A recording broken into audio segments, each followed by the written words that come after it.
Okay, this is the 2 minute warning. 2 minute warning will be live on Revolution Radio in about 2 minutes. So just come on in the chat room. 2 minute warning. 2 minute warning will be live.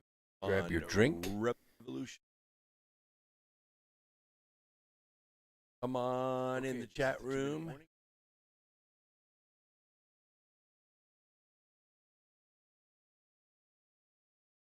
Gotta turn that down. Okay. Sorry, my D-Live monitor was on. That's okay. That's a good thing to figure out before we go live.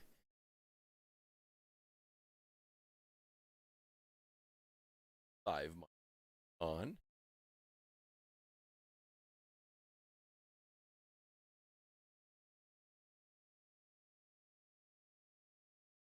Okay, that should work. I think we're at 0 now. Yeah. Good. Somehow I couldn't mute it, but it's okay now.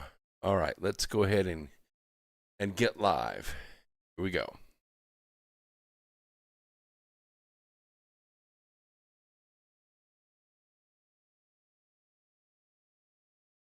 You tell them I'm coming! It's coming with me! Revolution Radio!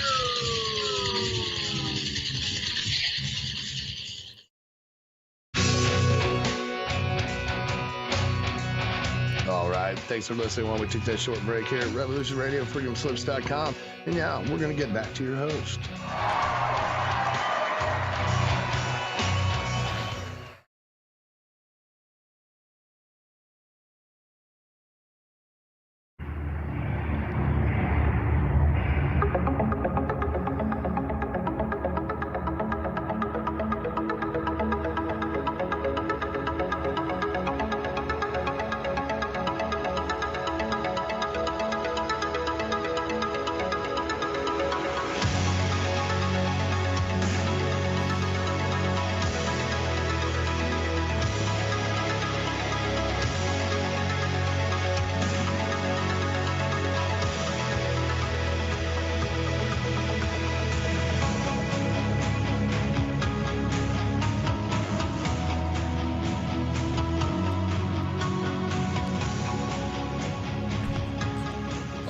Greetings, Earth Explorers. Welcome to X Squared Radio. I'm your host, Brooks Agnew, coming to you live through the America Free Radio studios on Revolution Radio on freedomslips.com. So glad you could be here with us live tonight.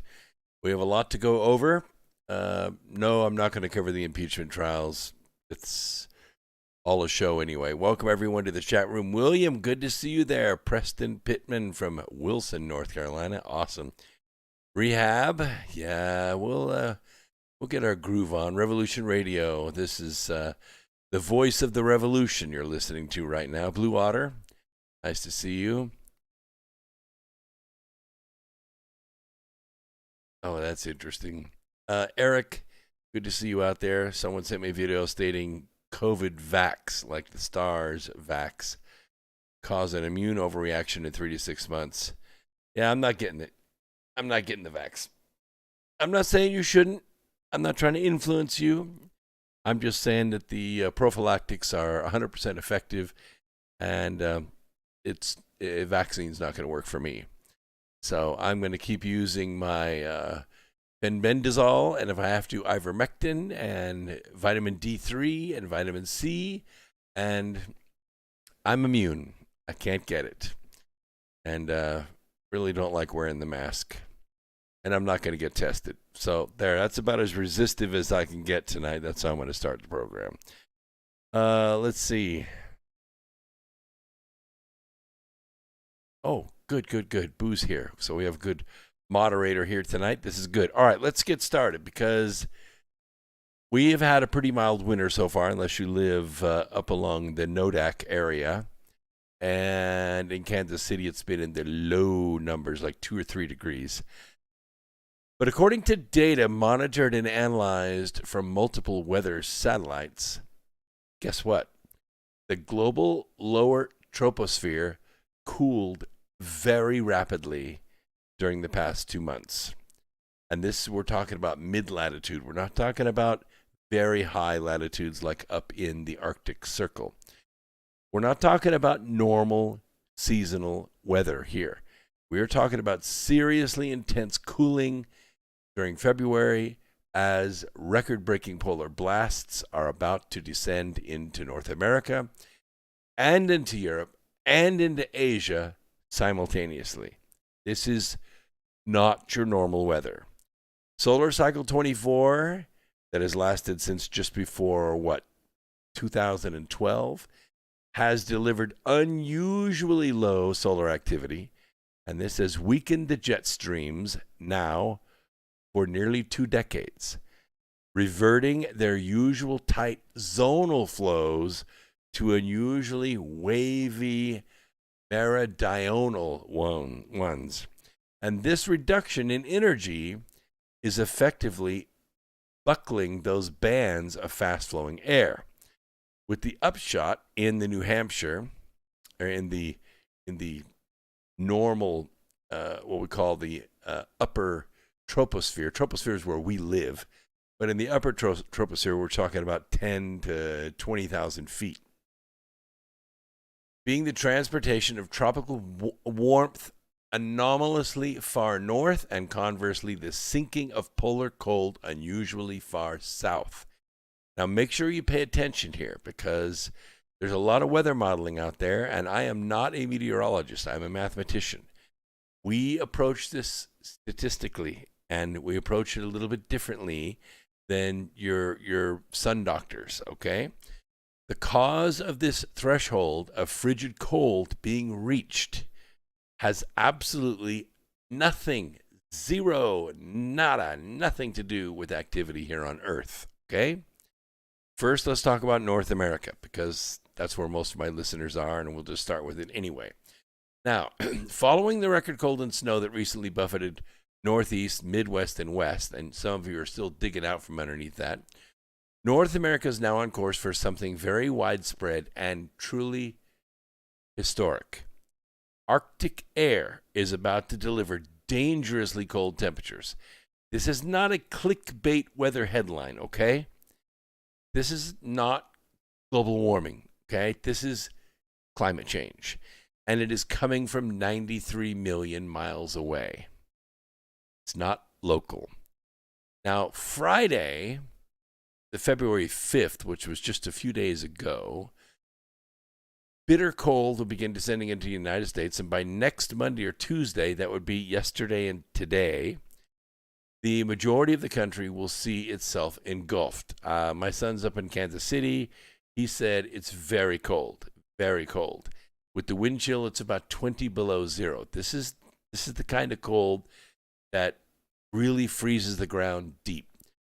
This vortex of 5 to 10 degree air is going to push way past Nebraska, way past Oklahoma, way down into northern Texas.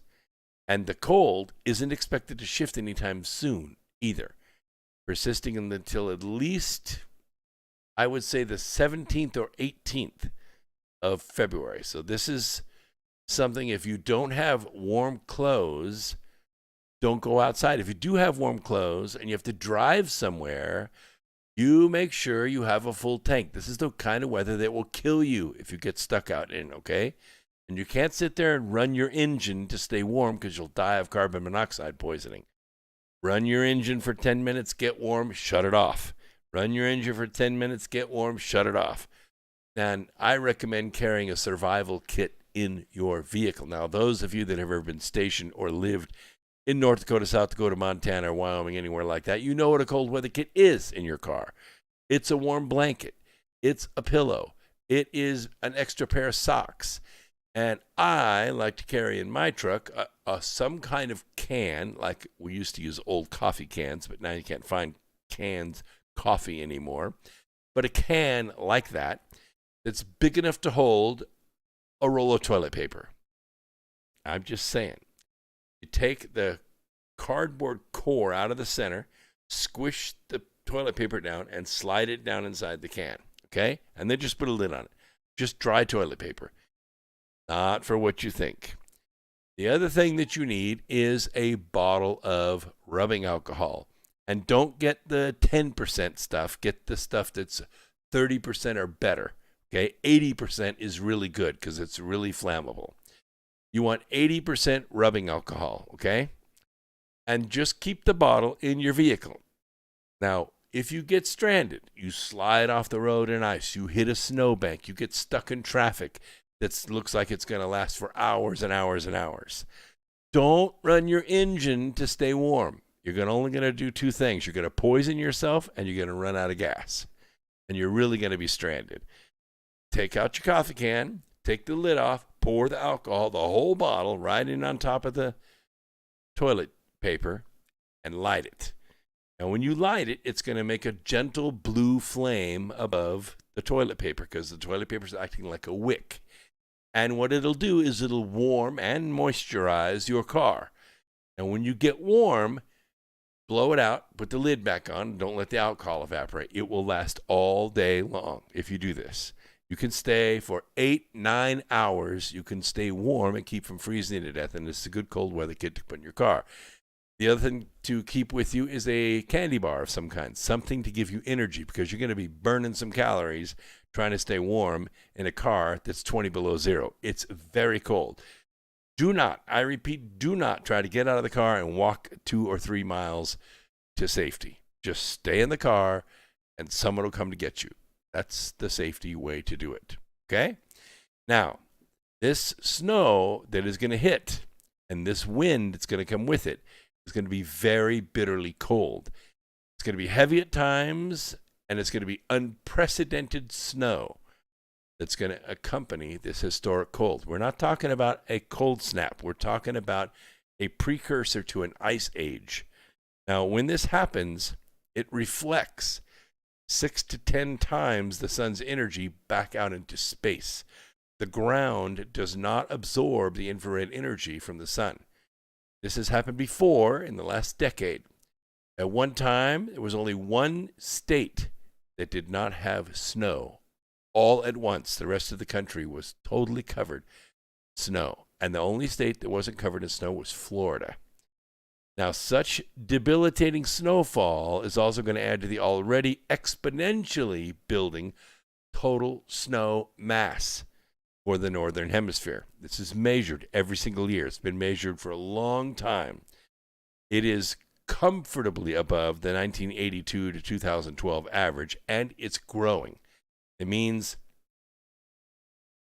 in the mountains, they're able to ski all the way into July and sometimes August, and then it snows in September, right on top of last year's snow.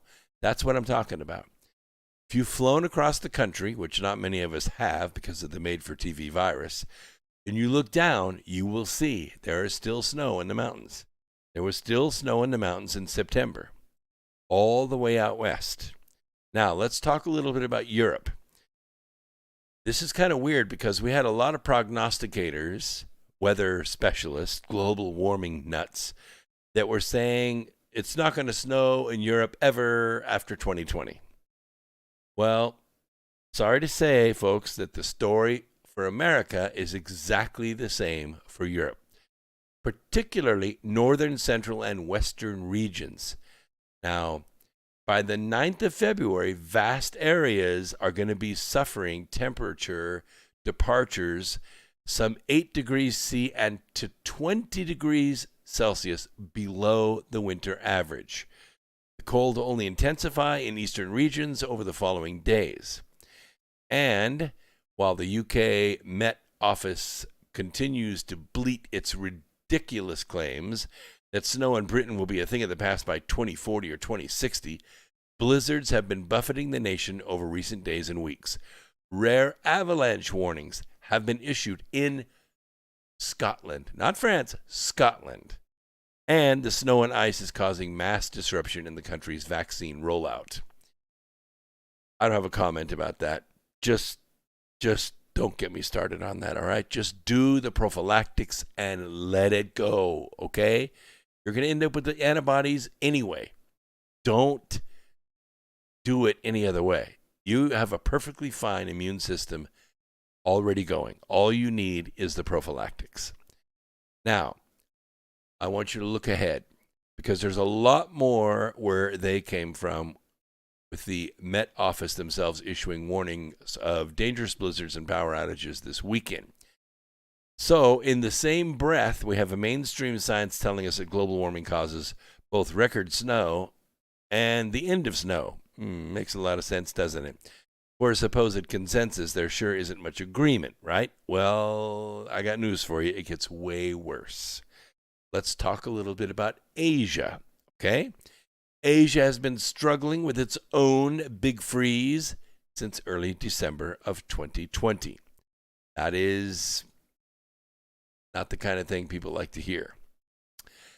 In that time, the continent has experienced some of the coldest temperatures ever recorded in the northern hemisphere.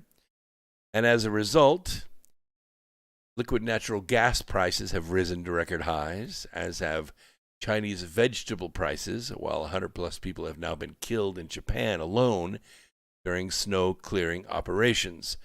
The brutal chill, unfortunately, is not expected to lift anytime soon during what many regions have already dubbed the most extreme winter on record. Now, that's the northern hemisphere, pretty much all around the planet. Okay? Let's talk a little bit about the southern hemisphere. Summer temperatures, because it's like summertime, southern hemisphere, across the whole southern hemisphere have held below average of late.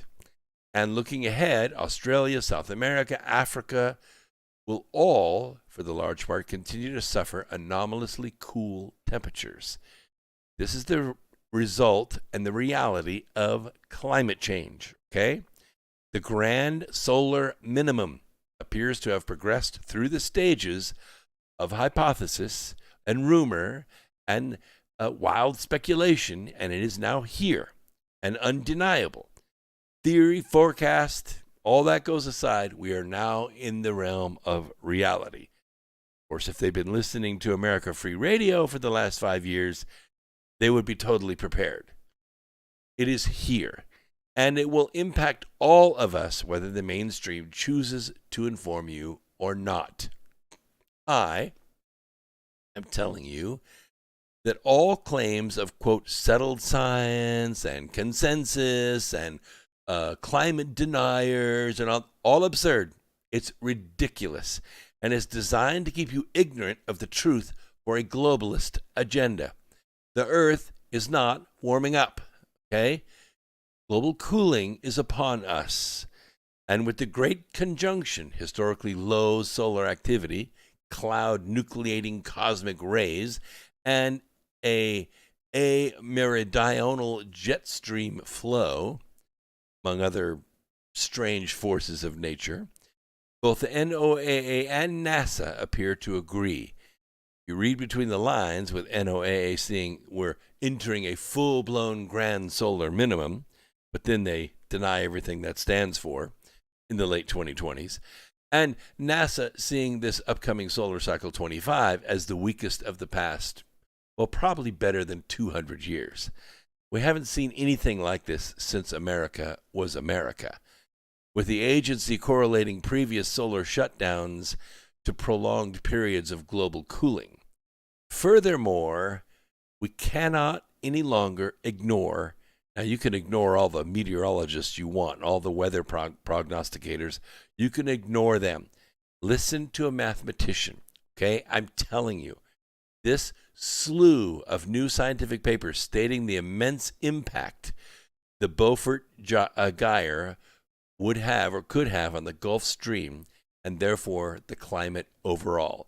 If you look at this data, I'm going to go ahead and leave it in my notes. I may actually put it in the newsletter, although I don't think all of you will get too much out of it. I happen to have my faculties aroused by looking at graphs, so I like this stuff, but you guys might not get it.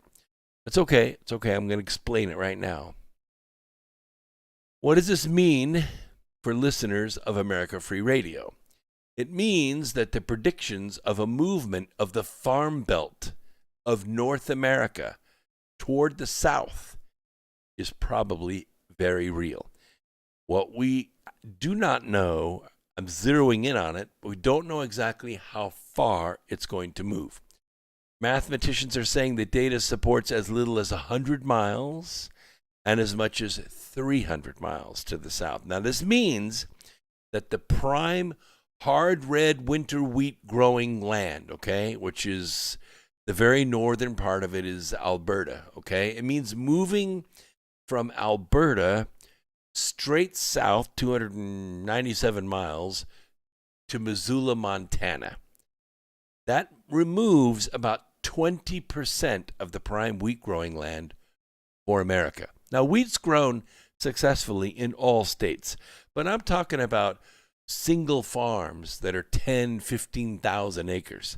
You don't see too much of that in Nebraska or Kansas or North Carolina, maybe 200 or 300 acre farm. That's a pretty good sized farm.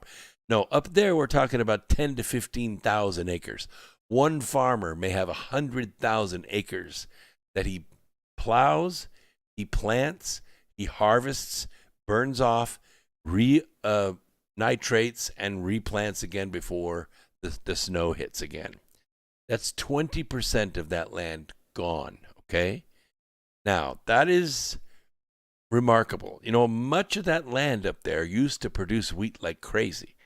It still could, but the issue is, and this we found this out in the late 1920s, not 2020s, that they would overproduce wheat. When the price for wheat would go up, everybody would go out and grow wheat, and they would fill up these giant flat houses. They're like, I don't know, big warehouses, like big barns, big steel barns, are all braced off. And these flat houses had concrete floors, and they would hold 1 million bushels of wheat. And what would happen is the trains would pull up, and they would just, with heavy equipment, they would just shovel that wheat into the trains, and off it would go to market. And you know what happened, right? The price of wheat would fall like a rock because they overproduced. So the government's infinite wisdom, they stepped in and said, we're going to stop all this overproduction of wheat, and we're going to pay farmers not to farm. So these farmers got into the CRP program, and they fallowed their land. Now, they didn't get as much as if they planted wheat, but hey, it was money for nothing and your chicks for free. So if you had 10,000 acres and all you had to do was let the grass grow on it, that was easy. Right? You could grow deer, you could grow rabbits, you could grow mice for the hawks, but you don't have to plant anymore. And that way you could like open your little sausage store downtown, or you could, do other things with your life. Now, you wouldn't live like a king, but at least you could live and you didn't have to work yourself to death like the farmers were out there. There's a lot of that land out there. There's probably 1 million acres or better, maybe more than that, out there that's not planted, and it's below this Missoula, Montana range. My guess is sooner or later the federal government's going to have to say, open up this land and start growing wheat again. But it hasn't happened yet because they don't believe in it. They believe the ice is all going to melt in the Arctic and the sea levels are going to rise. I heard that. I heard it again just this week. I heard it, that sea levels are expected to rise faster than they ever expected. I got news for you. Sea levels aren't rising. They're not rising. The docks haven't changed. The sandbars are still there. The beaches are still there. It ain't happening. It's not happening. What does happen is the salinity of the ocean changes, and that changes how much heat the ocean can retain, and that changes the way the Gulf Stream moves. And the Gulf Stream is sort of like the arteries of a planet. Okay?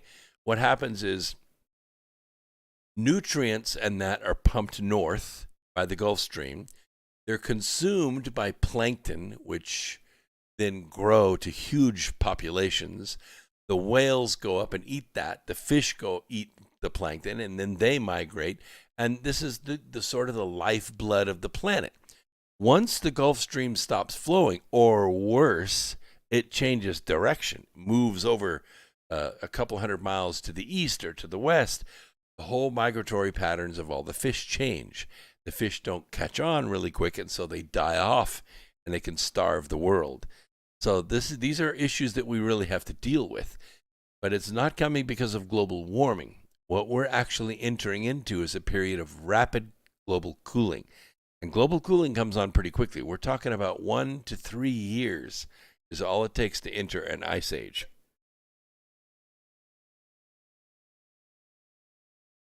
It can take half a generation or more to come out of it.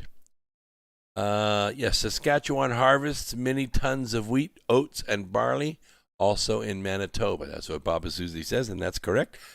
That Alberta, Canada kind of range there across Ontario and those areas, huge, flat, volcanic soil lands. Some of it's been stripped away when the ice dams break, like in Washington State. There are areas where once the ice dams break up north, the water comes through very high velocity, strips the ground right down to the basalt. You're not growing any wheat there. But the volcanic soil is very good for growing wheat, and they grow year after year after year after year. Now, you're supposed to grow canola or rape seeds there every 4th or 5th year. The tap roots get in there and add protein back to the soil and get the soil back alive again, but they don't do it. The reason they don't do it is because the only market for rapeseed is in Canada. And once you ship that stuff from the U.S. to Canada, it takes about 23 to 35 cents a bushel, and that's about all the profit. So you know what farmers do? They want to make a profit, so they keep growing wheat. Wheat on wheat on wheat, 8, 10, 9, 10, 12, 15 years, they just grow wheat. And what happens is the earth begins to suffer. It loses that extra set of nutrients it takes to grow the wheat, so the yields go down, the size of the plants go down, and it is something that the states are dealing with. I don't know if we'll ever create a local market in the U.S. for rapeseed. We don't use it much in this country. Canola oil is not conducive for human consumption. We have to treat it all kinds of different ways, and even then, canola oil is not a big seller. Can be used for fuel, but it can't really be used for food too much in the United States, not for humans, it can for other animals. All right, let's change subjects because we have more to cover. No, it's not all Canada's fault. Wild Boar 3000's on D-Live. He said it's all Canada's fault. No, it's not. It's the sun's fault. It's the sun's fault, but I'm afraid Canada may suffer. Because if we go to an ice age, guess who gets hit with the ice first? Yeah, it's Canada. You know what they do for summer? They watch it on TV. It gets up to summer maybe a week or 2 or 3, and then that's it. Even Michiganders go north in the summertime because it's just, you got 2 seasons. You got spring and winter. That's it. If you've ever been to Scotland, you know what I'm saying. It's sea level, but it's also 65 degrees in the middle of July. That's not summer. I mean, that's not summer. That's like this, right? Parallel to about Ontario or Montreal. It's very, very chilly there all the time. What is that, Eric? I just learned that UFO was done by the Crester of Thunderbirds. What does that mean? I know there's an air show out about an hour out of Kansas City in May. It's called the Speed of Sound. Yeah, I think that's what it's called. And I'm going to go there. The Thunderbirds are going to be there as well. I think they're going to have it. I think they're going to do it. It's an outdoor event, and I think they're going to have it. Depends on if they shut down the whole world again. And feel them good vibes on YouTube. You're exactly right. Cycle the harvest so your soil always stays healthy. That's exactly right. But you got to make sure you have a market for the crop that you're cycling to. And the best crop to cycle to for optimum wheat growing, and I'm saying your yields will go up by at least 10%, maybe 15% the year after you grow canola. There's a good reason. There's 2 good reasons why. One is the taproot's very deep. It stays in the soil and rots, which is exactly what you need, those nutrients in the soil. And the second is the pests that eat the canola are also the pests that eat the wheat. So it actually serves to lower the amount of loss to insects. It's just a smart thing to do. I agree, wild boar. Hemp is the answer. But you could do some quick research for me, can you? Will hemp grow above Canadian border? I don't know. I don't know what kind of climate hemp needs. I'm thinking like Kentucky, Tennessee, North Carolina, along I-40 kind of weather. Are we talking I-40 weather or are we talking I-80 weather? Just look that up for me and just see what the wintertime temperature, because I think hemp is at 11 or 12-month crop, isn't it? Like you plant it one year and harvest it the next. It really grows. All right, let's talk a little bit about exoplanets. The nearest solar system, as you might already know, to our own, may actually host 2 potentially life-supporting planets. We didn't know this. We did not know this. We thought there was a star there for sure, which is called Proxima Centauri. But we did not know about planets around it yet until recently. It's 4.37 light years from Earth, so we're still talking 100 years for us to get there with our current technology. But there's a planet known as Proxima b, and it orbits in the habitable zone, which is about where we are. About 93 million miles from our sun is the right distance. If we were 100,000 miles closer, there wouldn't be any life on this planet. And if we were about 100,000 miles further away, we would probably mostly be a ball of ice except around where the equator is. Now, our orbit of Earth around the sun is elliptical. It's not totally circular, which means part of the year the Earth is closer to the sun than it is the other part of the year. And for we here in the Northern Hemisphere, we are closest to the sun in the middle of winter. And we are furthest away from the sun in the middle of summer. So that's why the Northern Hemisphere is much more comfortable to live on. And the Southern Hemisphere has these wild extremes between very cold temperatures and very hot temperatures. It makes it difficult to populate large areas of the Southern Hemisphere. Anyway, the range of distances from a star at which liquid water could exist is usually what determines this habitable zone. The second planet is known as Proxima c, and it wasn't discovered until recently, circling the star as well, but it orbits further away, beyond the habitable zone's outer limits, which means it's probably just a great place for skiing, but not much else. There are considerable debates about the true habitability of Proxima b. However, given that its parent star is a red dwarf, these stars, the most common in the Milky Way, are small and dim, so their habitable zone lies very close in. So close, in fact, that the planets residing there tend to be tidally locked. That's the way our moon is. Our moon is tidally locked to Earth. It's so close, barely 250,000 miles from Earth, that the heavy side of the moon is locked facing Earth. So the moon orbits Earth once every 28 days, but it rotates on its axis once every 28 days. So the same side of the moon faces Earth all the time. That's what tidally locked means. It doesn't mean that as the Earth revolves on its axis once every 24 hours, that the gravity of the moon doesn't affect the Earth. It does. It squeezes and stretches the Earth every single time we go around. It's what pulls the tides around our planet, moving the water back and forth, as the bulge of the sea follows the moon. And it follows the moon as the Earth rotates on its axis. And that's why the tides move, and that's why they change all the time, because the moon is also moving.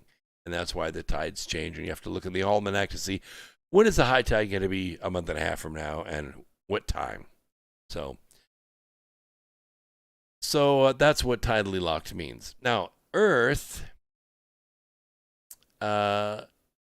is benefits from this because as the ocean moves around, it also moves nutrients and temperature and moisture around the planet. The moon also influences the movement of what we call the atmospheric river. The atmospheric river is like the jet stream, except it carries billions of gallons of water over our heads every day. And if we can convince it to cloud up and rain, it will dump that water right back on the surface of the planet onto the soil. And that's what makes life go. If it were not for the moon, Earth would probably be sterile. Quite an amazing little system that has been designed here. Now, get ready. Let's see here. The other two stars in the Alpha Centauri trio, however, are more sun-like. Yes, let's see here. There's a pair called Alpha Centauri A and B, which together make up a binary orbiting the same center of mass. And Alpha Centauri A may have its own habitable zone planet, according to the new research, which was published today. I haven't had a chance to read it all. It's in the journal Nature Communications. The study presents results from near-Earths in the Alpha Centauri region. So a $3 million project led by the European Southern Observatory, that's known as the ESO, and Breakthrough Watch, which is a program that hunts for potentially Earth-like worlds around nearby stars. I like all this stuff because it's just fascinating to me. I'm 100 years away at current technology, still out of the realm of reality, but if we get faster drives like fusion drive, we can probably pull it into the realm of maybe 20 years. Now, NEAR has been searching for planets in the habitable zone of Alpha Centauri A and B using ESO's Very Large Telescope, which is in Chile. The NEAR team upgraded the VLT, the Very Large Telescope, with several new technologies, including a thermal chronograph, an instrument designed to block a star's light, and it allows the heat signature of the orbiting planets to be spotted.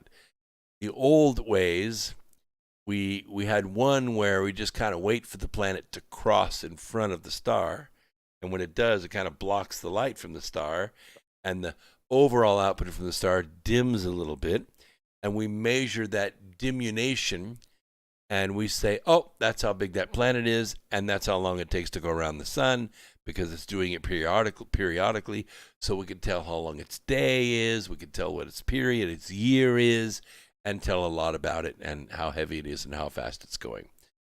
But that's not very reliable, because to have the planet cross right in front of the sun from that far away would mean that the layout of the orbit of the ellipses around that star would have to be totally in line with Earth, which the odds are very slim. The other is, if that condition does not occur, is a system called perturbation theory. And that is where, like if you were in an Olympic sport called the hammer throw, you would pick up the handle or the grip of the hammer, and you would begin to spin around. Well, the hammer head itself is about 8 pounds or 10 pounds. And as you swing it around, you have to lean back or the hammer is going to make you fall over on your face. That's called perturbation. The swing of the hammer and the centripetal force of it trying to yank your arms out of your socket, you lean back to counter that. And that's called perturbation. So what we see when we don't see the planet crossing directly in front of the sun is we see the sun wobble. We see the sun wobble because the gravitational pull of the planet going around it is perturbing that sun. We can measure the distance of that perturbation, and we can draw some weight and distance data from that. It's a little rougher depending on how far away it is, but nevertheless, we can tell how many planets are going around the sun and what the year is and maybe their possible weight or their mass.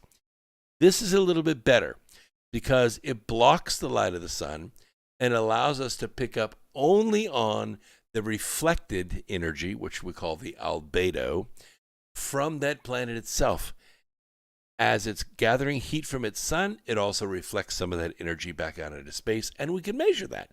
And that's a brand new instrument. So this planet they're difficult to see, even with this instrumentation. But after analyzing hundreds of hours of data collected by NEAR in May and June of last year, I'm thinking maybe it was 2019, the scientists detected a thermal fingerprint in the habitable zone of Alpha Centauri A. This is very encouraging. Maybe not for us, but it's encouraging that if there is a planet that has the right temperature, that water can exist in liquid form on the surface, we can usually make a pretty good inference that there's life on that planet. So now there's two planets. One is around Alpha Centauri A, and the other one is around Proxima Centauri, right, which is a red dwarf. So it's got to be kind of close in. Still, it's in the habitable zone, and it may have life on it. We don't know. So it's interesting. It's something to monitor. Now, the planet has not yet been confirmed, so it remains a candidate for now, but I will keep you posted. I love this new stuff as it comes out. We're amazed to find a signal in the data, and while the detection meets every criteria for what a planet would look like, alternative explanations put aside, such as, dust orbiting within the habitable zone, or simply an instrument artifact of an unknown origin, all these things have to be ruled out, then we probably do have a habitable planet. Verification might take some time, probably a good couple of PhDs going to be made out of this, and it will require the involvement and ingenuity of the larger scientific community. That might be me. Study co-author Pete Klupar said he hopes the new result will inspire astronomers to study the Alpha Centauri system in greater detail, both via new observing programs and closer scrutiny of archived data, which may hold as yet unrecognized evidence of the exoplanet candidate. It's like getting a hint in the board game Clue. Now that we've got the hint, maybe they can find something. And if the Alpha Centauri A world does indeed exist, it's probably not going to be alone. There's probably not just one planet around that sun. There's probably more. And in my mind, the most exciting thing about this is once we find one planet, there's going to be more. There's probably going to be intelligent life. It's probably going to be venturing out in its own solar system, doing its own mining and landing and probing. And sooner or later, might be 5 years, 6 years, 10 years, we're going to get a signal from that world. It's not, when something's traveling the speed of light, like a laser or a directed radio beam, a communication, you're only talking 5 years to get there. That's not long. That's long enough for intelligent life to receive it and say, oh boy, these people are crazy. Please don't send a signal back. Or, so that's where they went. And maybe they do send a signal and maybe we do pick it up. Like I have been saying for a long time about the beryllium ion modem, which uses the subspace communication that I mentioned to Caltech, it would have been 10 years now, maybe 11 years ago. I explained to them how a subspace beryllium ion modem would work over the vast stretches of space, how they'd be able to communicate real time like a local phone call to their rovers on Mars using one of my modems, just by using the switching of the Cooper pair, not the Cooper pairs, but the Pauli exclusion principle as a driving principle, and the spooky action at a distance as the functioning part of that principle to make a high baud rate modem. Hey, it's just a thought, okay? I told him it wouldn't be invented until 2032, but then I told him, so maybe they got to work on it. Maybe it woke him up one night and said, holy crap, that guy Brooks Agnew knew what he was talking about. Once that modem's turned on, but mass that's entangled with that mass elsewhere in the galaxy, formed by the same supernova, is going to start sending a signal. We're going to start receiving a signal on that modem. And that's going to change everything. And the moon is a satellite, right? Says Louise Hamill. The jury's still out here. I have reasonable acceptance to the idea that the moon is hollow. And the reason I have this is because of one of the lunar missions.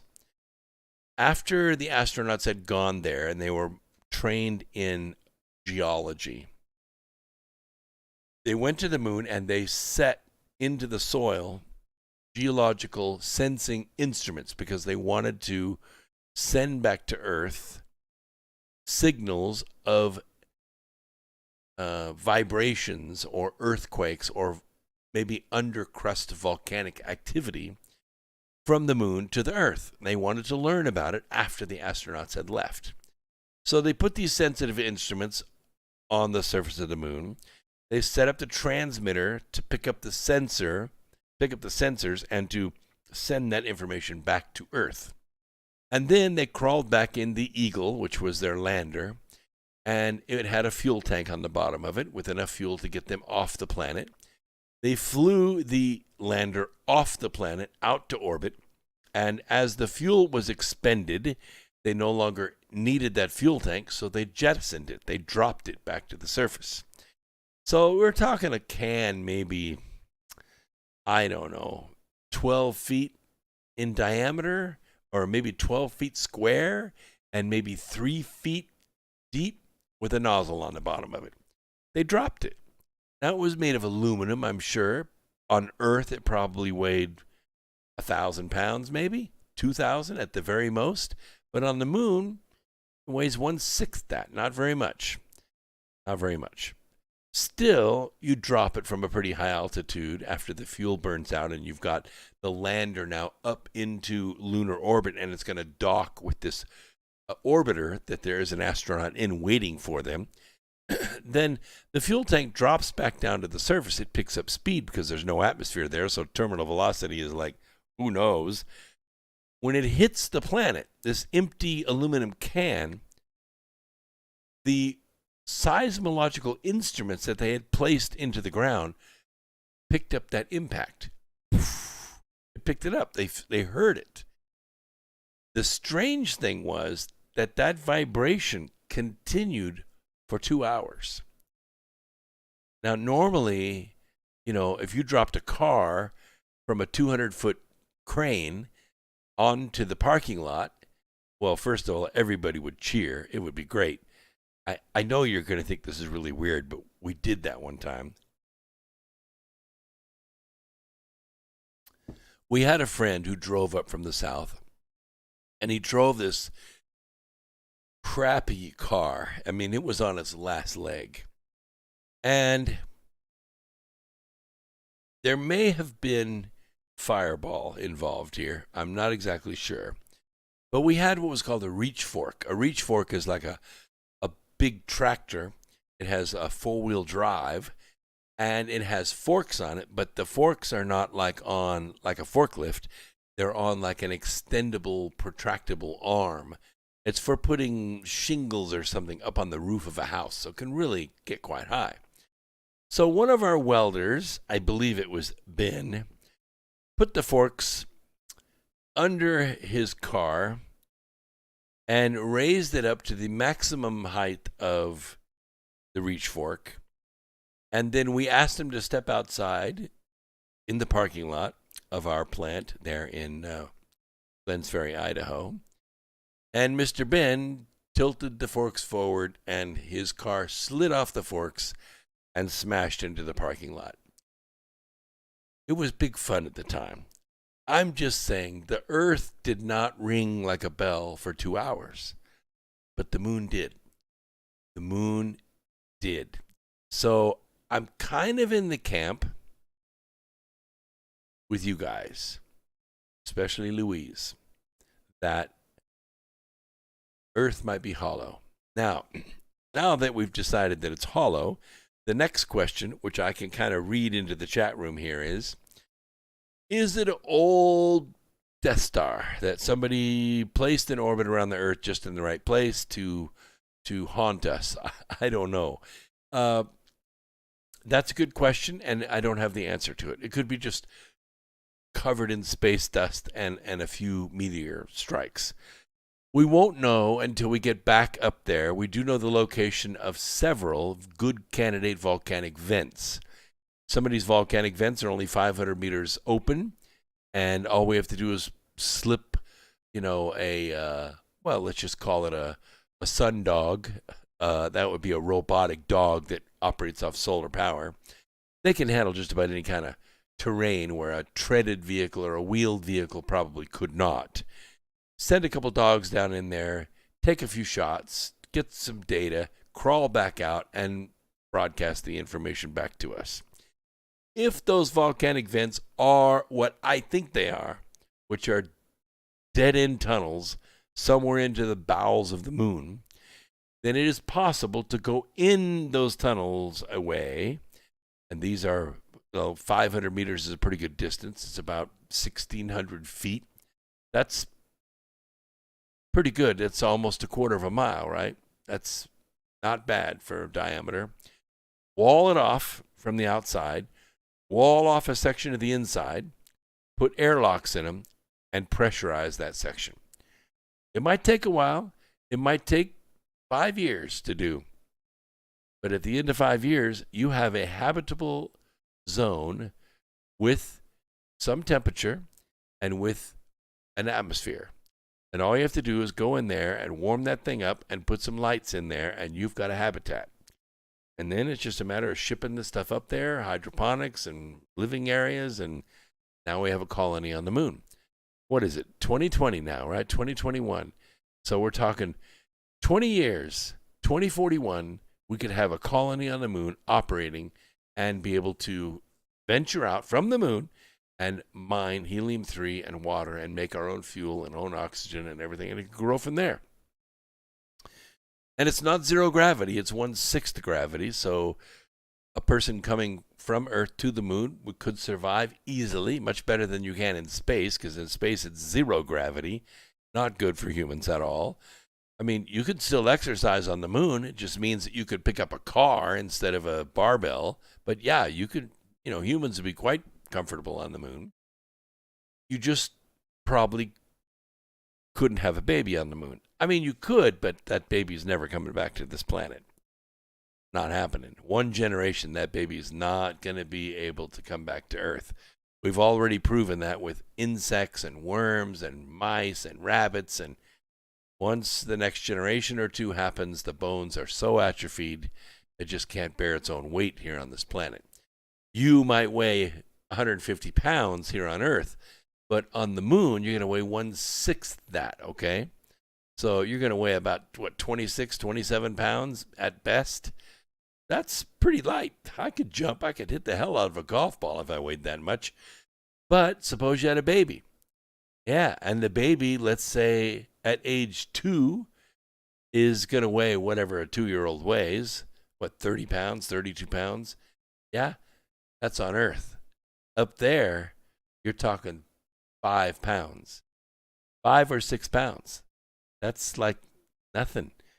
You bring that 5 or 6 pounder back to Earth where it weighs 30 pounds, and it won't be able to stand up. Its bones would break. It wouldn't be able to breathe. Probably get a blood clot and die. I'm just saying it wouldn't work. So, hi Brad, good to see you out there. Yes, the elder Gen X or better see this in this life. I think so. I think so. I have reason to believe, I have reason to hope that the gold rush is on. And once the gold rush is on, governments just get in your way. It's not like governments are inspiring it or financing it or putting money into it, and it doesn't happen without their involvement. It's government, get the hell out of my way. We already see what's on the moon. We know what it's worth, and it's worth enough to fuel the Earth for 10,000 years. So get out of my way. And the moon, once we get the moon established, we now have heavy lift capabilities, which we call the cislunar area, which are space stations in orbit around the moon, or space stations utilizing existing asteroids that may drift into our neighborhood or are locked in what we call the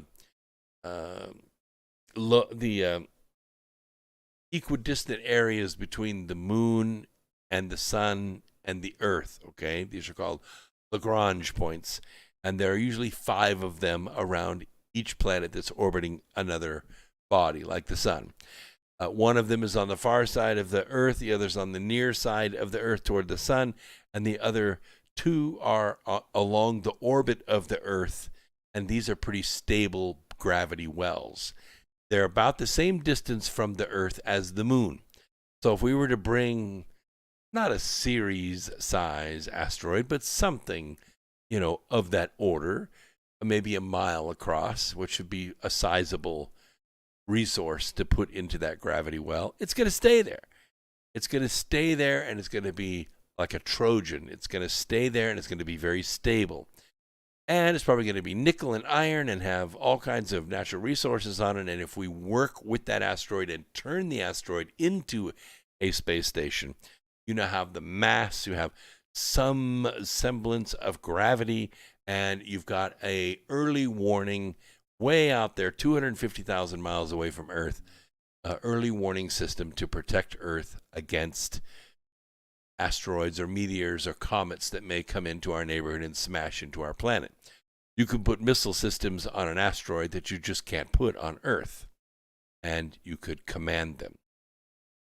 Eric says, I could become a space pirate. That's why the Space Force was formed, to prevent space piracy. That's one of the big reasons. Keenan says, I don't believe it. Everything weighs the same. It's the gravitational waves coming from the sun, making gravity equal everywhere. We are under a dome in an ocean of beautiful water full of life and love.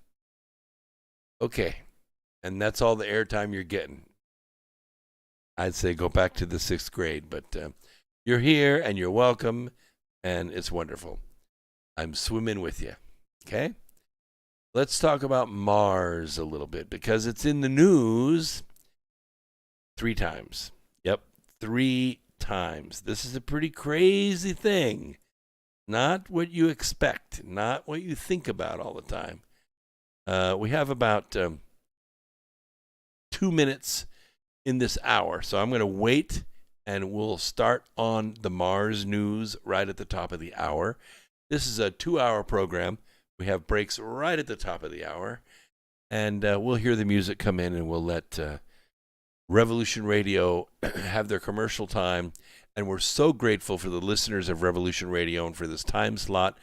They're so gracious to us, and we appreciate their letting us broadcast to their listeners all over the world. As you know, freedomslips.com is the #1 listener-supported radio network in the country, and that means listener-supported. No, they don't take taxes out of your check. What they want you to do is to tax yourself. Go ahead and pick $2, $3, $5 a month and send it to freedomslips.com. The link is right there.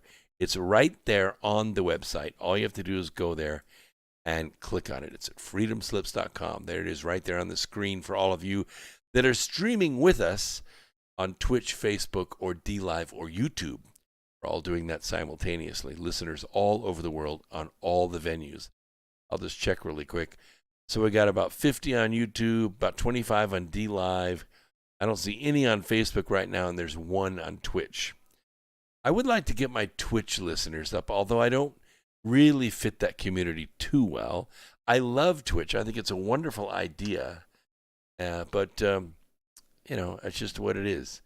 If you want to go there and follow me, that's fine. If you want to subscribe, that's even better. It'll probably cost you $4 a month. Twitch is going to get a little bit. I'm going to get a little bit, and everybody will go to heaven in a little rowboat. So we'll let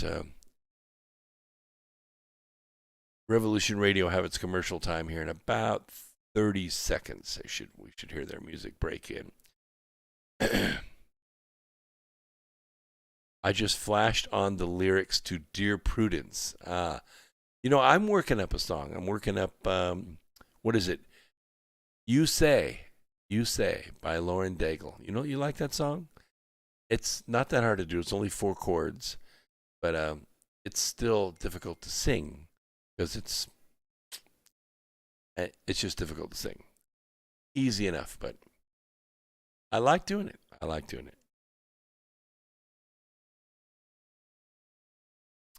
All right, where are you, Revolution Radio? You should be right there. Don't make me talk about Mars. I want to, but I want to wait till after you come back in from the break. Should be clicking in any second now. And you can always write me at bagnew@x2-radio.com, bagnew@x2-radio.com. And don't forget to visit my website, brooksagnew.com, and visit my bookstore. You can also access the bookstore now by going to americafreeradio.com. I just put the button on there this week. I was like, duh, I don't have a way for people to get to the bookstore from the radio program. But now you do. It's right there on the front. It says, visit Brooks's bookstore. And just click that button and boom, you're right there. Okay? All right, it's 9 o'clock. I don't hear any Revolution Radio, so it must be a little late running their commercials. Let's keep going. Hope reaches Mars. No, it's true. The United Arab Emirates, not a country you would think right off the bat that would visit Mars. The moon, maybe. Remember, India tried it. India launched their craft, orbited around the Earth for a few days, launched out to the moon, orbited around the moon just fine, sent their rover down to the surface, and it splatted. All those calculations.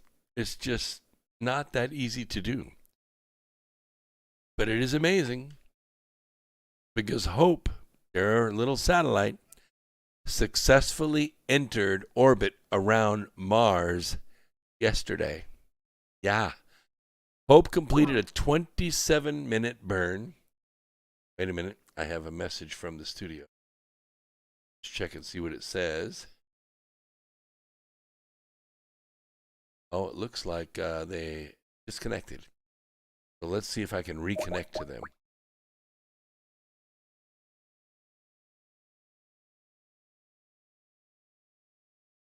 Well, reconnected, but I don't hear anything. So it could be that they've already run their commercials and I missed them and somehow they didn't come out over the air. Could be something else. Anyway, we'll do our best. We'll stay lit as long as we can on Revolution Radio. We were connected for the first hour. Hope completed a 27-minute burn of its main thrusters, slowing the spacecraft down enough to enter an initial capture orbit around Mars at 10:57 a.m. my time. The Mohammed bin Rashid Space Center announced. Signals from the spacecraft confirming a successful orbital insertion arrived 11 minutes later. The Mars orbit insertion, which is called the MOI maneuver, was designed to place the spacecraft into an orbit of 1,000 by 49,380 kilometers around Mars, but the center did not immediately confirm the spacecraft's orbital parameters. The insertion maneuver was the most critical and dangerous part of the journey to Mars, exposing the Hope probe to stresses and pressures it has never before faced. Omran Sharaf, project director for what's formerly known as the Emirates Mars mission, said in a statement, "With this enormous milestone achieved, we are now preparing to transition to our science orbit and commence science data gathering." Now, the spacecraft is going to spend the next 2 months moving into its final orbit and altitudes ranging from 20,000 to 43,000 kilometers above the planet The orbit is designed to allow the spacecraft's instruments to capture full views of the planet's atmosphere every 9 days to support studies of Martian weather patterns as well as how gases in the planet's atmosphere escape to space. HOPE, in the UAE's first mission beyond Earth orbit, and the UAE is only the 5th entity to successfully place a spacecraft into orbit around Mars, after the US, the Soviet Union, the European Space Agency, and India. The mission was timed in part to commemorate the 50th anniversary of the country later this year. As a young nation, it is a particular point of pride that we are now in a position to make a tangible contribution to humanity's understanding of Mars. Sarah Al-Amiri, UAE Minister of State for Advanced Technology and chair of the UAE Space Agency, said in a statement, "This also marks an important point for the Emirates to continue the drive to diversify its economy utilizing space and technology." The reason that I find this story so fascinating is this is an economy that has been primarily driven by oil for a long time. After it nationalized all of the oil assets in the 70s, they controlled and gathered a lot of profit from the production of oil. They have also been shipping magnates for 2,000 years. And it's a key location in the Middle East. The United Arab Emirates are among the premier technology and, I would say, peaceful civilizations in the Middle East. They can operate airlines and shipping lines and all kinds of high technologies. And as far as I know, their people are recognized as intelligent and peaceful around the world, not normally involved in any kind of conflict. What is something I have said on this program a lot of times is that the nation that controls the high ground of space, of the moon, is going to control Earth.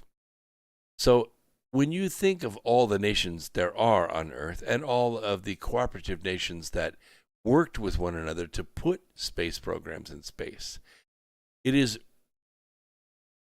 an indication of the level of technology that the United Arab Emirates has achieved by being able to send HOPE, by the way, their first attempt at going to Mars and reaching it and falling into orbit around it. This is not an easy thing to do.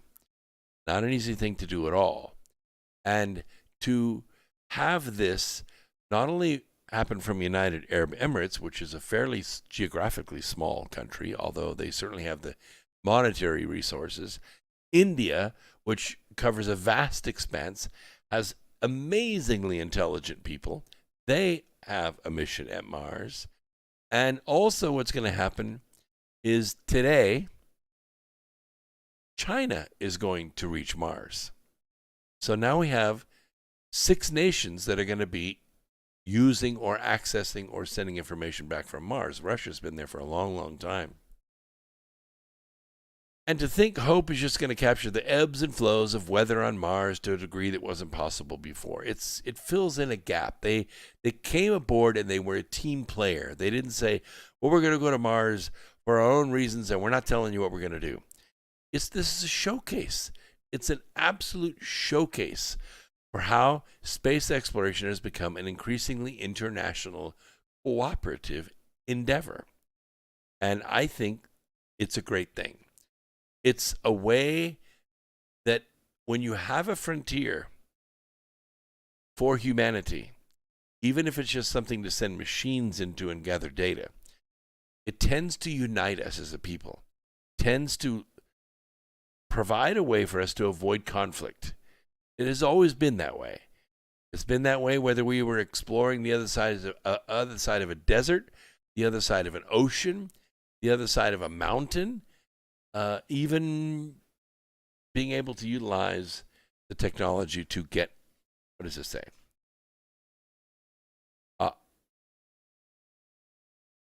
Is anybody else having sound problems out there? I'm just saying. No. Everybody seems to be getting good. Okay. And that's what I'm most encouraged by. I'm a little suspicious that a region of the country that the world has been in conflict with for such a long time, really a long time, that they have acquired this technology in the face of sanctions and in the face of, countries that have chanted death to America as a common theme. This kind of technology is there. Now, I remember it was during the Obama administration, and I don't remember exactly the year, but we were flying an RQ-170. RQ-170 at the time was the most advanced stealth drone that we have. I mean, it looks like a UFO, right? Just real wide wings and kind of a bulbous center with some blacked out windows in the front. And we're flying this stealth drone over Iran. Yeah, we're spying. We're spying. And all of a sudden, in the flight of this RQ-170 stealth drone, the Iranians took control of the drone with their joystick on the ground. And they just banked that baby over, headed for the airport, and landed that drone. And I would venture to say that the guy that was flying that thing had never flown a drone before. Probably, I know, never flown an RQ-170. But he was able to land it unharmed. It might have had a little crunch in the landing gear, but that's incidental. And what did our President Barack Obama do? He very politely asked, please, would you give us our drone back? Well, no. Instead, they stripped it, and they duplicated all the technology that was in that drone. Now they have a drone of their own, and suspiciously enough, it looks very much like the RQ-170. But it wasn't very much before this that somehow the Iranians were able to build very complex multi-stage trajectory rockets to be able to get into space. And it wasn't long after this that the United Arab Emirates began to make their inroads in the space program as well. So what worries me is that we have space programs that no one's supposed to know about. We have programs that are so top secret, so dangerous, that we don't tell people about them. And yet, this kind of technology, even war technology, has fallen into the hands of members of the Middle East. I don't fault the United Arab Emirates, but I have been to Egypt several times. I've flown to Qatar. I have an innate distrust for this kind of technology being available in that area. I just don't know if the United Arab Emirates can keep a secret. It's just my thought. I don't know the Saudis all that well. I suspect they had something to do with what went on in 9/11, but we don't really know for sure. I was thoroughly convinced that it was, 19 Arab terrorists that took the trade centers down. You couldn't tell me anything otherwise. I was one of the non-believers in a conspiracy. But over the years, I have become convinced. And it's not because anyone's really done a big convincing job on me. But what they have done is they presented me with evidence. And I'm able to analyze evidence objectively because I'm a scientist. And as I began putting the pieces together, some things made sense, but more things didn't make sense. And what didn't make sense is that this was done by 19 amateurs taking flying lessons in Florida. Just, nope, didn't make sense. Had a lot more help, had a lot more involvement, and then the big question, the same question you all ask all the time. Why? Why? I mean, to steal gold and diamonds? to cover up military expending on secret projects? Fine. Why kill 3,000 plus Americans to cover that up? No excuse. No excuse.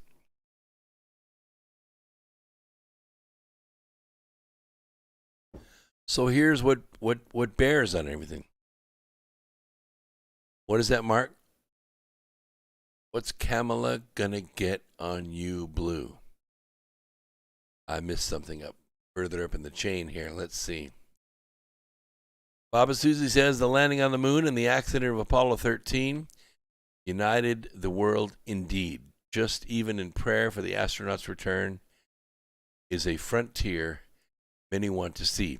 Yeah, I agree with that. When we explore the frontier, it tends to unite us. It's just a natural thing humans do. When we run out of frontier, then we have a tendency to squeeze on each other, and that's when the conflict occurs.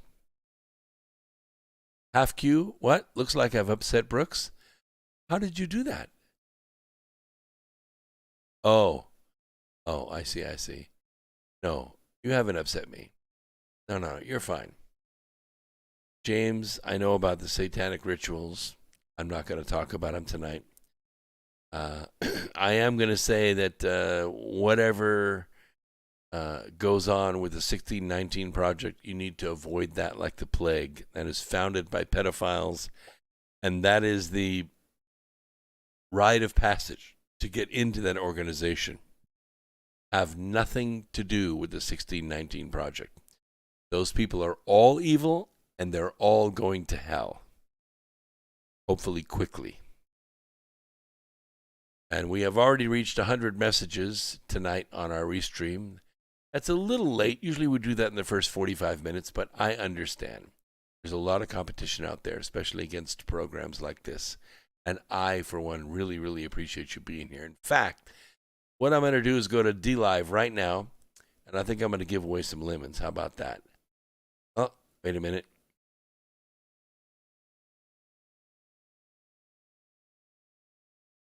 Hold on a second. It's giving me a message.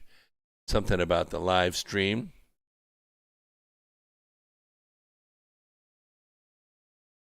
I don't know. Should let me give out lemons, and it's not. They must have disabled it again for some reason. I am so sorry about that. I clicked on it. It said the more you engage in the live stream, the more lemon the chest accumulates. So I have about, let's see. Well, I had about 9,000, but I'm not seeing any balance up here. Oh, because for some reason I'm not logged in. Why did it do that? Let's try logging into DLive and we'll see what happens. Might make a big difference, duh. All right, there we go. Now we can do it. So I was just listening on DLive. Now I'm listening and participating. All right, now let's do it. Yes, there we go. Okay, let's see.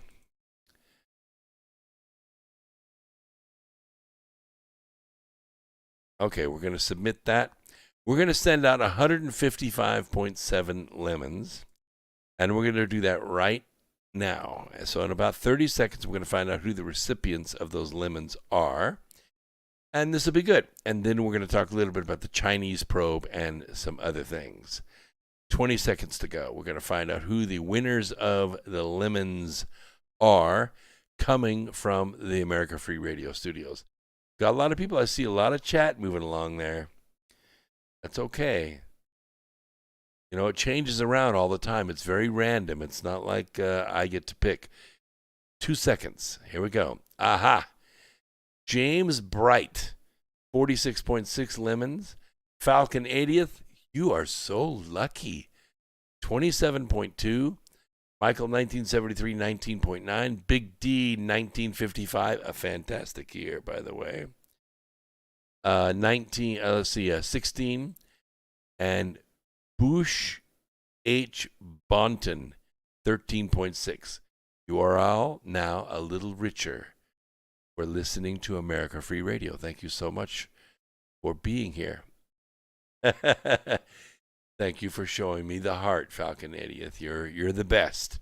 All right. China has also reached Mars. Their first interplanetary mission, Tianwen-1, successfully entered Mars's orbit today. And their mission took 202 days through deep space. Now, that is a miracle of calculations. Tianwen-1 initiated a near 15-minute burn of its 3,000 Newton main engine at 6:52 a.m. my time, allowing the 5-ton spacecraft to slow down and be gravitationally captured by Mars.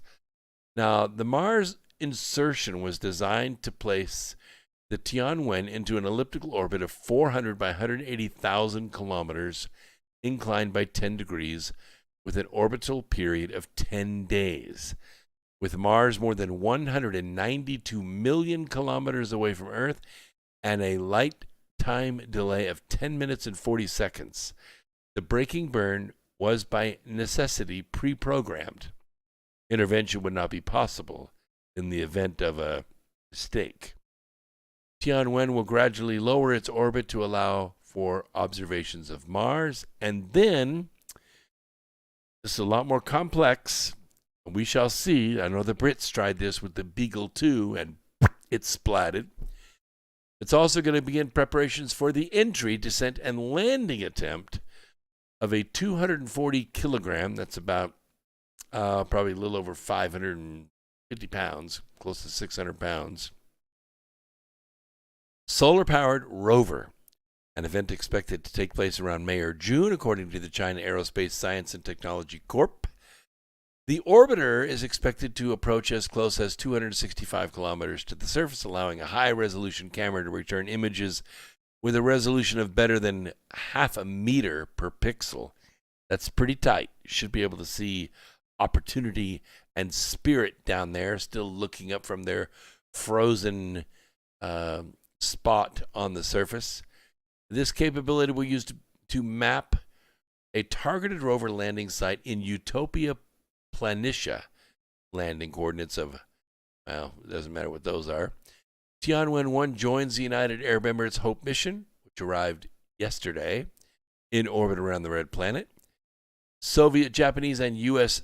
spacecraft have previously failed at the orbital insertion stage of the mission.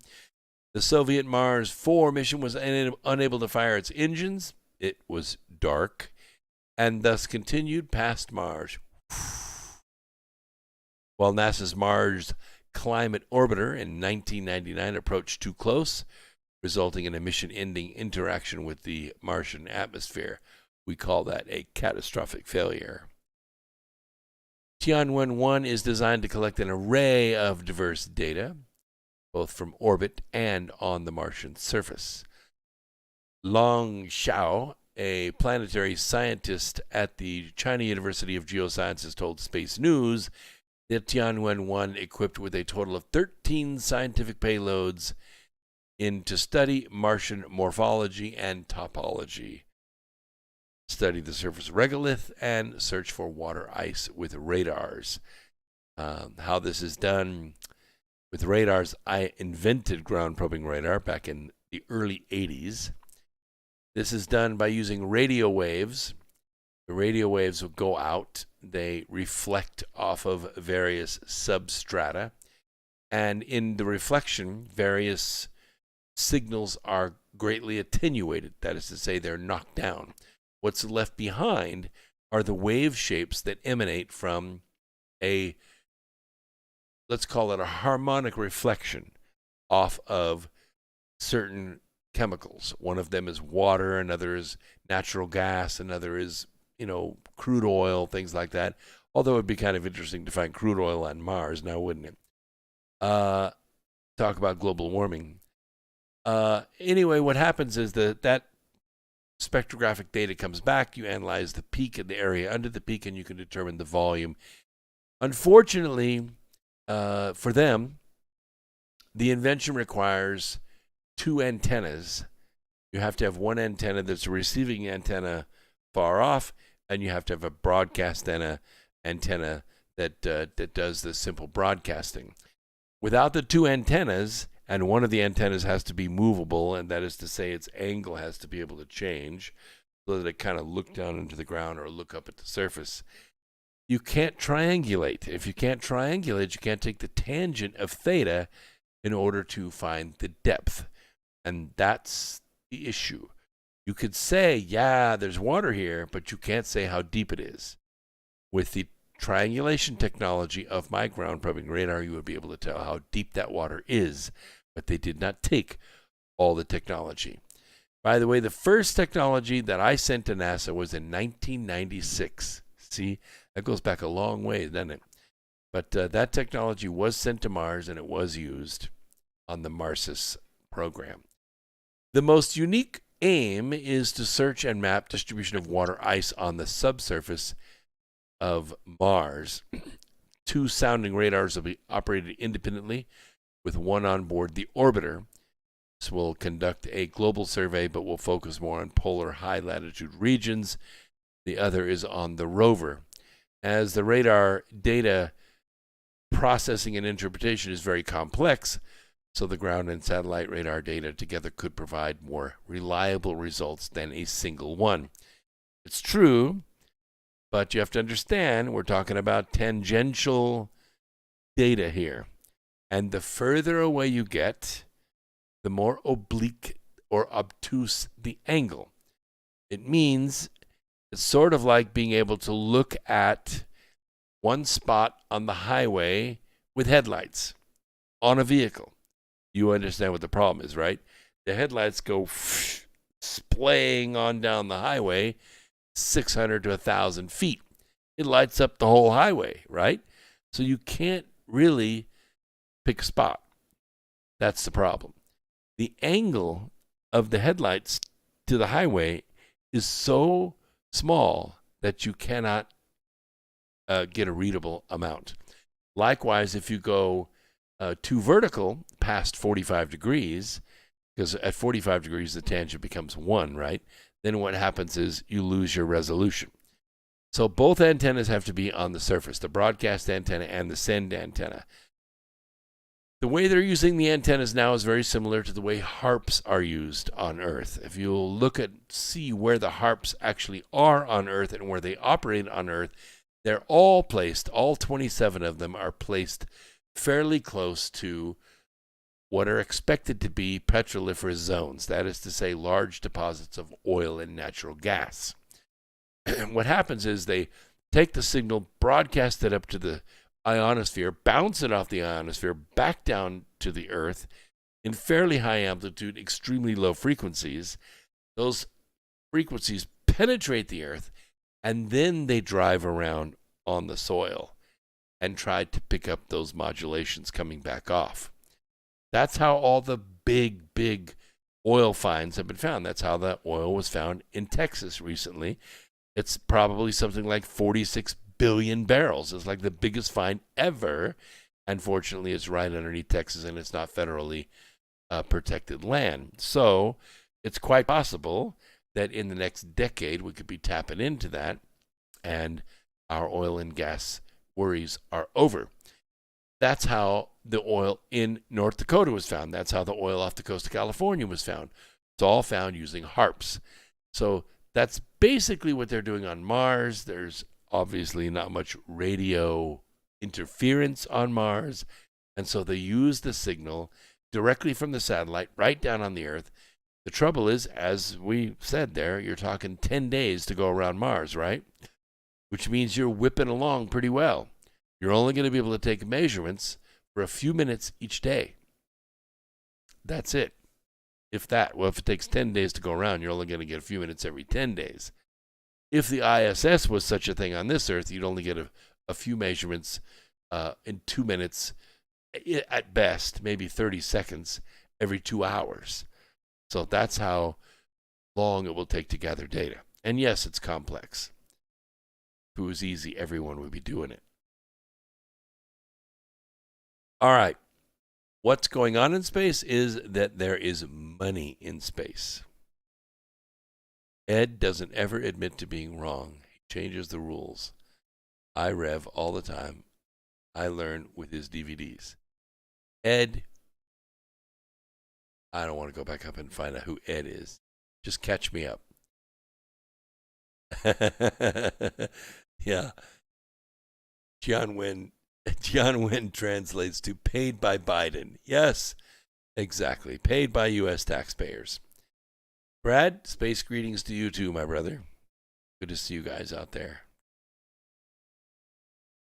Money into space. Money is going to continue flowing into space, not just from you, the taxpayers. It's also going to be flowing from private equity firms and public markets. Oh, yeah. See, this is like government get out of my way. It has never been a better time to raise money for ventures in and around space. Now, while the made-for-TV virus has taken a toll on some traditional satellite communications companies that rely on airline and cruise ship revenue, small companies are finding ways to obtain the capital they need to grow. In the last year, just in the last year, private equity firms have scooped up space companies including Blue Canyon Technologies, Braxton Science and Technology Group, NanoRacks, and Tethers Unlimited. Venture capital is poured into companies like IceEye, Chimera, and Relativity Space. Sovereign wealth funds helped OneWeb, which is the competitor with Starlink. They're emerging from bankruptcy. I told you they had to file Chapter 11 because SoftBank did not deliver on the funds that were contracted. They filed bankruptcy a few days later into Chapter 11. And I told you that a lot of their satellites were already up in space. They weren't going to abandon the hardware.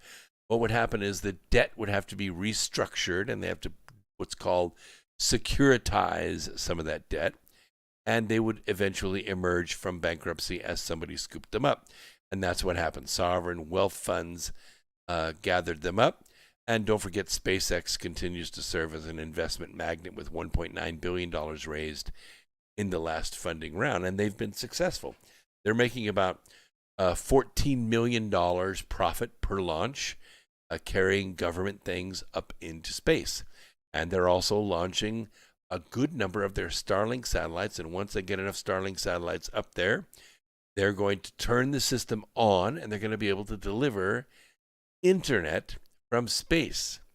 So you will no longer have to have a cable, and you will no longer have to have DirecTV or Dish Network or any of that to get internet. You can get internet totally independent of that. Now, a lot of things are going to change when that happens. It probably means that satellite TV and cable TV are going to eventually become obsolete, because you know what's going to happen. What is going to happen is data streaming companies are going to be able to access these Starlink satellites, and they're going to be able to issue subscriptions to ever more discriminating content. Let me explain what that means. When you call up Time Warner and you say, hey, I just moved into my apartment, can you turn my cable on? They're going to come down and they're going to turn your cable on, and they're going to say, well, how many channels do you want? Well, that's not exactly what they mean. It's how many channel packages would you like? Do you want the full boat with all the sports all the time? Well, then you're probably talking about $230 a month, add $50 a month for internet. Yeah, $280 a month to watch TV. Not many people do that anymore. What people do is they get the smallest package that they can get by with. No pay-per-view channels, no premium channels, none of that. Basic news, and please give me the internet. What they basically want is the internet. And now I think you can get just the internet from the cable companies. You don't have to get TV. That's the way it's been. And the same with Dish Network, and the same with DirecTV. You get 100 channels, 200 channels, 300 channels, 500 channels, 1,000 channels. But who is going to watch all the shopping networks and all the religious channels and all the those crazy infomercial channels. I mean, come on. That's not what people want. What happens is, what's going to happen with this technology once this Starlink network and OneWeb networks get turned on is you're going to be able to select the channels that you want to watch. I don't know if you remember Back to the Future Episode 2. Back to the Future 2. You remember when Marty McFly walked into the room, turned on the TV that was like the size of a wall of the room, and he said, I want to watch channel 18, 23, 116, 85, and 250. And all these channels turned on the TV. All at one time, he was watching all these channels. That's what we're talking about. That's what we're talking about. This technology will be able to stream you only the channels that you want. So probably you only pay for what you stream, pay what you click on. There might be a basic package and then whatever else you want to watch.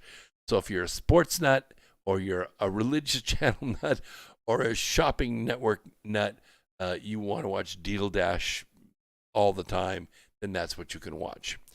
You get to select the channels that you want. Now, there are other competitors with this because there is already existing satellite space. No, it's true. Revel Nation is getting ready to launch.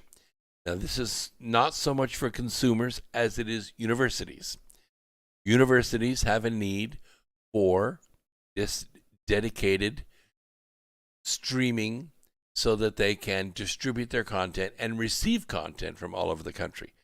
I can't go into too much details on it because I have an NDA with them, but I could just tell you that the commercial area of space is first of all going to center around information technology. Brian, you're so good. He picks up on it right away. He said, I want the impeachment channel. Oh, sorry, the comedy network. Yes, exactly right. Why not? We have an impeachment department. And Brad wants the extraterrestrial network. There'll probably be several channels there. And DJ Mary, White Hat, good to see you. Howdy, Patriots. Patriots are all welcome here. Absolutely welcome here. So the Made for TV virus also highlighted the value of commercial space activities for government work. Intelligence analysts relegated to their home offices by the Made for TV virus were able to access commercial space data. It forced them to understand how that commercial data might play a part in what they do on a daily basis, working from home instead of that big fine office that everybody pays for. And a lot of companies are saying, hey, what do we need this big office building for? Everybody can work from home. It's true. It's true you could. And I'm a big fan of decentralization. Really am. Anytime you build any kind of complex and you have central distribution of power or information, it is inefficient. I've worked in both kinds of plants. Worked in plants that had a powerhouse where everything, all the electricity, all the dual temp water, all the compressed air was generated in one building and distributed throughout the plant with pipes and cables. And it was inefficient. I mean, it was okay for me because I ran that building, but still, it was inefficient. All that pipe and all the leaks and all the monitoring, all the maintenance and all the limiting that you do to your growth because everything, your chilled water, your dual temp water, your distributions of network 1 and network 2 for all your power distribution systems, they're all rigid and it's very difficult to expand. The next plant was the Spring Hill, Tennessee plant, which as you recall is the old Saturn plant. This plant did not have central distribution. It had decentralized distribution. It had boiler packs and compressors all over the plant. And so whole sections of the plant could be shut down while the other sections of the plant had power and cold air and hot water and power, all they needed, compressed air, for their operations. And it seemed to work very well. Just saying, decentralized is better. So also the thing that's out there is and we're feeling it. I made a prediction in 96 when the internet first became fast enough for people to use on a cable modem. We were dealing with, I don't know, somewhere around 1 meg connections. Woohoo! Well, that was blazing considered what we were dealing with before with dial-up modems. What did we start with anyway? Anybody remember? Was it like 19K or what was the movie Hackers? You remember the movie Hackers with Angelina Jolie? And remember the movie Hackers where they were talking about a 56K modem? Woo! It's blazing, baby! Wow. Well, when it got to 1 meg, we thought we had the world by the tail. The interesting thing is, I said right then that we were witnessing the end of institutional education. Because why did you go to university? Because that's where the knowledge was, right? That's where the knowledge was. You couldn't get it anywhere. You couldn't get it at your local library. No. You had to go to the university and learn from a professor. The problem is that 2 generations of Marxists have shown us that maybe what we need to do is shut down the educational system and start over. Well, the made-for-TV virus, inadvertently, yes, 300. What is that, Mark? 300 baud. Who had a 300 baud? Wow. Yeah, that's. I don't remember 300 baud. That's really old. I mean, that's like 2 cans and a string old. I don't know if I couldn't live. I had a dial-up modem in Vail because I couldn't get cable to the house. So I had that old sound. I can't even imitate it now. You dial it up and it makes that weird sound that you recognize if you're old. What a dial-up modem sounds like. Well, now I'm sitting with 40 meg and it ain't enough. I mean, I'm barely streaming this. So now, finally, with the made-for-TV virus, it kind of brought it out in the open that education is, non-essential, right? Non-essential. And you may want to consider that college education. If you're planning to go to college, choose your university very, very carefully.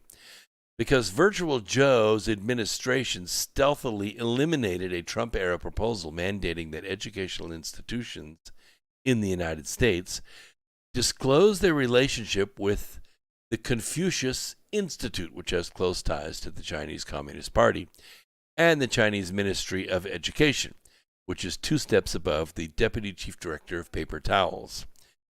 Confucius Institutes are well-documented instruments of Chinese Communist soft power, not only to expand U.S. adversaries' influence and allies in our country, but also to extract information from those universities. Oh yeah, they pull information out of the labs and out of the shops and out of their patents. All that stuff gets extracted to China. Now, the Virtual Joe administration is marbled with Chinese communist sympathizers, thousands of them. There are reportedly 52,000 CCP officers working in the United States and in and around the agencies of the United States government as we speak. Yes. And assets that extend to the president's household and possibly the president himself. Virtual Joe's son, Hunter Biden, was reportedly given $3 million by a Communist Party-tied Chinese businessman. Eric Swalwell was getting hand jobs and other Asian specialties while he was a sitting senator, right? And he still is, and he's on the Intelligence Committee. Yeah. Now, ostensibly, the relationship is over, but once you're compromised, that little incoming message on your phone, you kind of have to take it. Yeah. Otherwise, the pictures, they can be very embarrassing. Very embarrassing. Yeah. Yeah. Especially the, gambe, you know what that means? Gambe, it means bottoms up. That's what happens. And then they film the whole thing, and then later on, they compromise you. The family of incoming commander-in-chief was reportedly given an interest-free loan of $5 million by businessmen with ties to the Chinese military, while Biden's son, Hunter, calls his Chinese business partner the spy chief of China.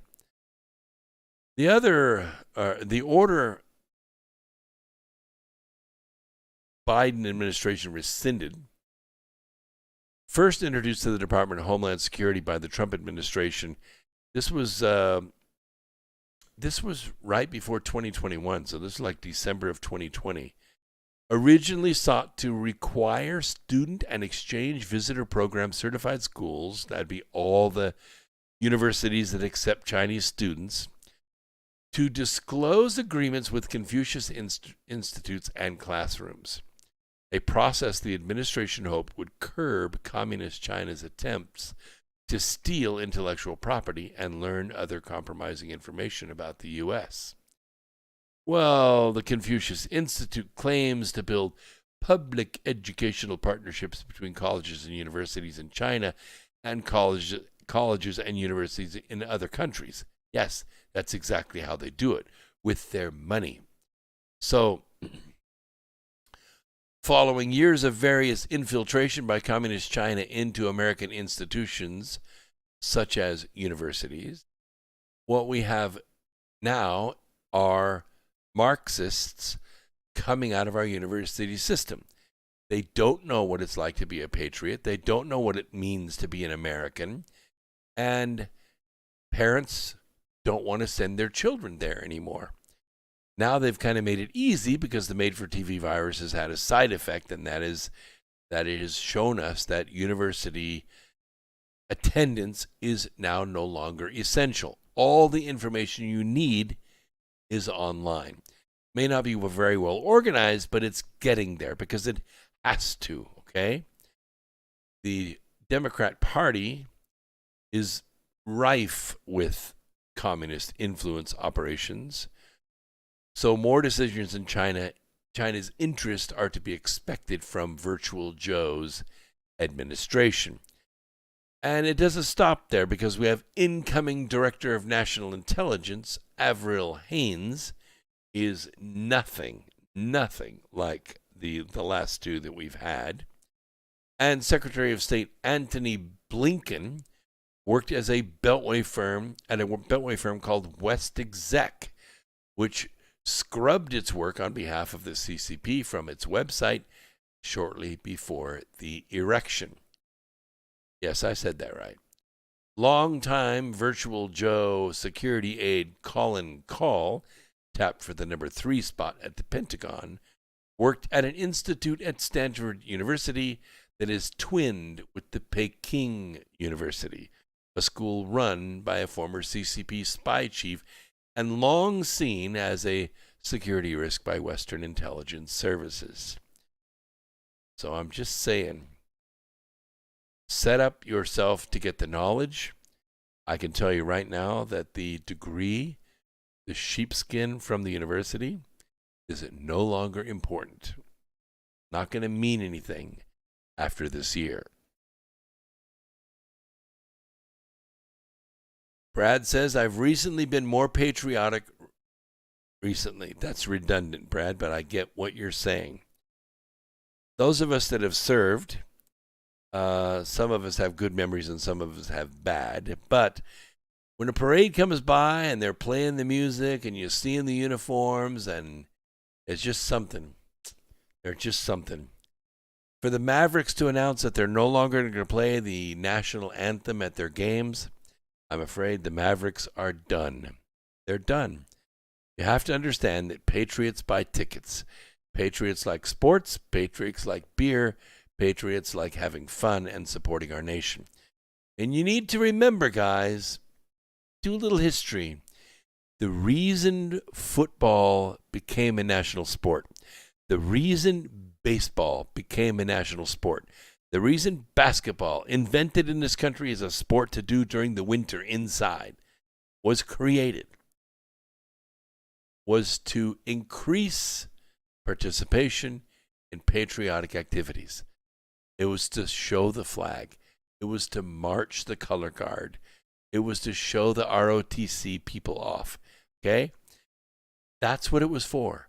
That's the whole reason it was done. You think it was done to sell beer?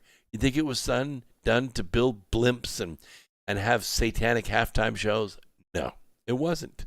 I'm just telling you. They're wondering why their viewership is down. It's because they don't like patriots anymore. They forgot where they came from. But all is not lost. You think it is. You think it is. You don't think we're winning right now, but we are. You recall I informed you that President Trump and his legal team were winning at least 67% of the court cases that they had going. Well, you can add another one to it. Michigan's Democrat Secretary of State has been hit with a bombshell court ruling after a judge ordered the top state official to release all communications regarding, you guessed it, the 2020 election between her office and Dominion voting systems, heretofore kept secret. We, the people, are now going to find out who Dominion paid to buy their equipment and link up their election system to Communist China. Michigan 13th District Court Judge Kevin A. Elsenheimer also ordered Michigan Secretary of State Jocelyn Benson, yeah, she's a Democrat, to hand over any communications she made with anyone working for or connected to big tech, like Facebook, like Twitter, like Apple, like Amazon or Google. The move comes as Democrats and their allies in Silicon Valley and the media attempt to shift attention away from the election and toward President Donald Trump's impeachment. They don't want the focus, but they're losing in the courts. Ongoing investigations into the presidential race are far from over, so please, Americans, don't lose hope. Trump is winning nearly every single case that's making it to court. State by state, the fraud is being uncovered. Many government agencies that are covered by an avalanche of executive orders are moving slowly because this is what they're telling me. They're not sure Virtual Joe is president. I'm not kidding. I'm not making this up. I'm in the business. I'm trying to get a purchase order from the government, and they're telling me, just wait. We're not sure that Virtual Joe is president. Bureaucracies are notorious for slow-walking presidential orders, but not for the reason I just stated. No.